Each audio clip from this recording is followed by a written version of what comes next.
Arizona's Family is your Arizona School Authority. Okay, let's get and them we've been to tracking the latest developments for you, from how schools plan to reopen to the disadvantage some students are facing by having to turn to online learning. So joining us this morning is State Superintendent Kathy Hoffman. Thank you very much for joining us. I know these are challenging times, but as we see these cases surging and we know the in-school date scheduled to start is August 17th. Is that still the date as of right now? As of right now, it is. However, we have been constantly reevaluating that date, having regular meetings with the Department of Health Services and Governor Ducey and his team. And so we are definitely evaluating whether or not that is a realistic date for Arizona. We just saw board members from across the state yesterday urging the governor to wait until sometime October, possibly 2021. How much influence will they have in the decision making right now when they had health experts with them saying that it is just simply unsafe right now?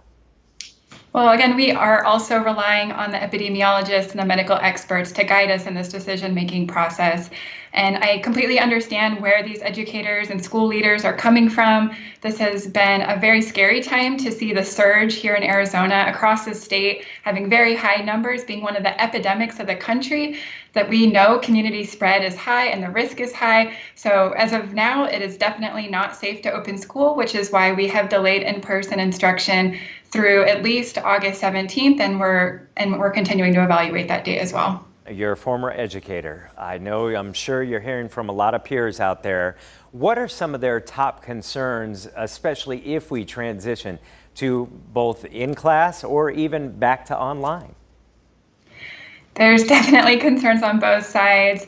So if we are doing distance learning, then we know across the state that there's roughly 200,000 students who do not have access to internet at home. And so that we call that the digital divide, that we have so many students who would be learning via distance learning using things like packets, which is just not comparable to having high quality in-person instruction, and is really the worst way for kids to learn.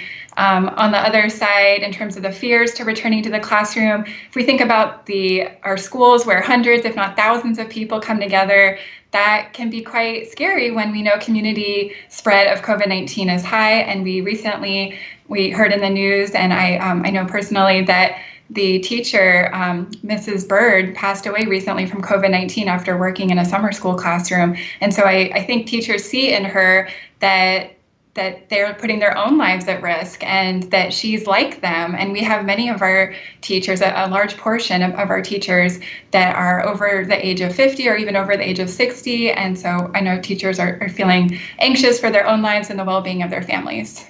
Yeah, I have to ask you about special needs students. They already face unprecedented challenges out there. If we transition and bring them back into the classroom, how do you plan to meet their educational needs as well as their safety needs? I used to work in special education, so I'm also very concerned about how we're making sure that they have access to high quality education.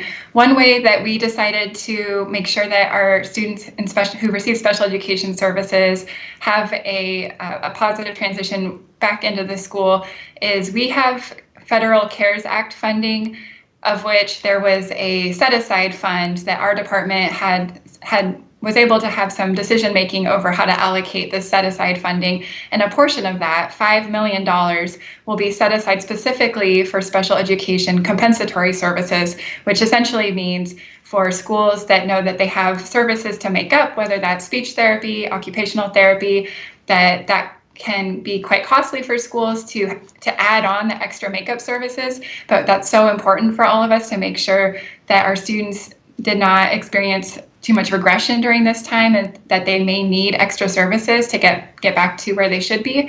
So that's one way that we're addressing it. What would you say to families who have high school students who are getting ready to start when we know their grades matter right now as they try to transition to college and make their move and these grades really count? What would you tell those parents as we're headed into another school year, especially those seniors, with regard to how their grades could play out, whether it's online learning or in class? For our high school students, it's grades, it's sports and athletics. I know I was a high school swimmer, so thinking about all the different components, whether you're in theater or no matter what your specialty or your interests are in high school, this is a really important time in our students' lives to be thinking about what comes next and thinking about whether that's career or onto a post-secondary college or university. I serve on the Board of Regents as well, and so I know our universities, our state universities like NAU, U of A, ASU are doing everything they can to make sure that there's a smooth pathway with no interruption, no disruptions for our students that are seeking to pursue a college degree. And I know that this is a national issue. So for our students that are thinking about going out of state for college or career, that they're not alone in this situation because this is an issue across the country. So I think that what I hear and what I see is that our post-secondary institutions are doing everything they can to be accommodating and to be flexible and to help get help get all of our high school students onto that next stage of their life. Well, we thank you very much for taking the time. We invite you back. We know there is a lot to consider, and at least we can hear information directly from you on guidance for these families out there. Thank you. Thank you, Javier.